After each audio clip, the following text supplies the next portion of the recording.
Hello friends, video को शुरू करने से पहले सब्सक्राइब करें और बेल आइकन दबाएं। Hello friends, welcome to DC training Pratapgarh Uttar Pradesh. दोस्तों, ये इन्फॉर्मेशन, ये खबर, ये सूचना खास तौर पे केंद्रीय कर्मियों और राज्य कर्मियों सभी के लिए इम्पॉर्टेंट है, सभी के लिए आवश्यक है, सभी के लिए महत्वपूर्ण है। यही कि केंद्रीय कर्मियों के डीए के भुगतान से संबंधित याचिका दिल्ली हाईकोर्ट ने दोस्तों खारिज कर दिया है। अभी कोविड-19 नामक वैश्विक महामारी के प्रभावी नियंत्रण हेतु अभी तमाम सांसदों ने अपने भत्तों में कटौती किया। उसी के साथ ही साथ राजस्व में वृद्धि हेतु माननीय प्रधानमंत्री श्री नरेंद्र दामोदर दास मोदी जी ने सभी का जो डीए है दोस्तों उस पे रोक लगा दिया था, उस पे भुगतान पे रोक लगा दिया था। कर्मचारी संगठन इसे लेकर के दिल्ली हाई कोर्ट में दोस्तों याचिका दाखिल किए, लेकिन अफसोस की बात यह है कि याचिका खारिज हो गई। दिल्ली हाई कोर्ट ने साफ कह दिया है, क्या कह दिया है कि ऐसा कोई कानून नहीं है कि केंद्र सरकार समयबद्ध तरीके से आपके वेतन में वृद्धि करे। तो दोस्तों, सभी कर्मचारियों को, पेंशन भोगियों को, राज्य कर्मचारियों को, चूँकि केंद्र में डीए लागू होता है तो राज्य सरकारें भी डीए लागू करती हैं। ऐसी स्थिति में सभी को निराशा हाथ लगी है। आते हैं दोस्तों पूरी की पूरी इन्फॉर्मेशन, पूरी की पूरी न्यूज़, पूरी की पूरी जो भी कंप्लीट अपडेट्स है उससे आपको रूबरू कराते हैं।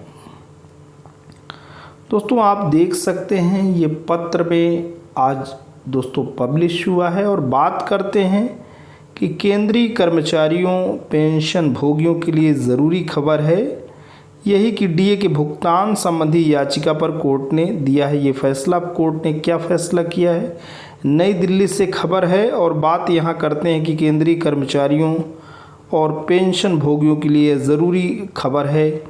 महंगाई भत्ते में इजाफे पर पिछले दिनों केंद्र सरकार ने रोक लगा दी थी। सरकार के इस निर्णय को दिल्ली हाई कोर्ट में चुनौती दी गई थी।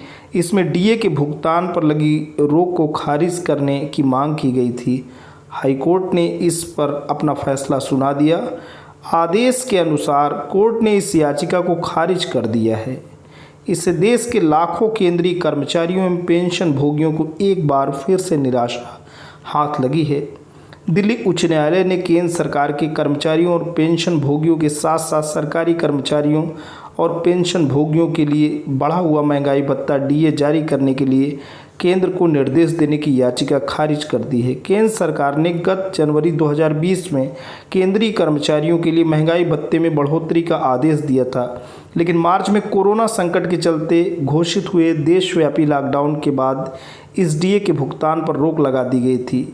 यह रोक जून 2021 तक लगाई हुई है। याचिका में इस तरह की अधिसूचना को वापस लेने की भी मांग की गई थी। कोर्ट ने आदेश में यह कहा। अब कोर्ट का दोस्तों ये आदेश बहुत महत्वपूर्ण है। क्या कहता है कोर्ट? कोर्ट ने यह कहते हुए याचिका खारिज कर दी कि महंगाई भत्ते में हुए इजाफे की राशि को जारी करने की कोई समय सीमा को लेकर कानून नहीं है। ऐसे में केंद्र सरकार को किसी भी नियम के तहत इस मामले में कोई आदेश नहीं दिया जा सकता है। लिहाजा केंद्रीय कर्मचारियों के डीए में हुए इजाफे के भुगतान पर रोक के खिलाफ दायर याचिका निरस्त कर दी गई है। आदेश में इस याचिका को खारिज करते हुए अदालत ने कहा कि केंद्र सरकार पर कानून में कोई बाध्यता नहीं थी कि वह समयबद्ध तरीके से महंगाई भत्ते में वृद्धि को रोकती। उच्च न्यायालय के आदेश में कहा गया है कि उपरोक्त उल्लिखित ऑल इंडिया सर्विसेज महंगाई भत्ता नियम के नियम 3 केंद्र सरकार के अधिकारियों द्वारा जिन शर्तों के अधीन महंगाई भत्ता भुगतान किया जा सकता है उसे रखने के लिए केंद्र सरकार को ही अधिकार देता है। तो ये केंद्र सरकार को ही पूरा का पूरा राइट है, पूरा का पूरा उसी के हाथ में है कि अपने राजस्व को देखते हुए अपने कर्मियों को, अपने कार्मिकों को वो महंगाई भत्ते का भुगतान कर सकता है। तो दोस्तों, आज के लिए इतना ही। ये इन्फॉर्मेशन, ये न्यूज़ आपको कैसी लगी? अगर आपको अच्छी लगी हो तो प्लीज़ इसे लाइक करना, चैनल पे कमेंट करना। लेकिन अगर आप मॉडल स्कूल राजगढ़ से कन्वर्टेड इस डीसी ट्रेनिंग जी हाँ दोस्तों, डिस्ट्रिक्ट कोऑर्डिनेटर ट्रेनिंग के इस खूबसूरत यूट्यूब चैनल पे नए हैं, पहली बार विजिट कर रहे हैं तो प्लीज़ इसे सब्सक्राइब करें। जब भी आप सब्सक्राइब का बटन प्रेस करते हैं बराबर से एक बेल आइकन आता है, उसे प्रेस करें और चैनल को सब्सक्राइब करें। Thanks for watching and listening. This is Ajay Prakash Dubey signing off. Shut up and sit down.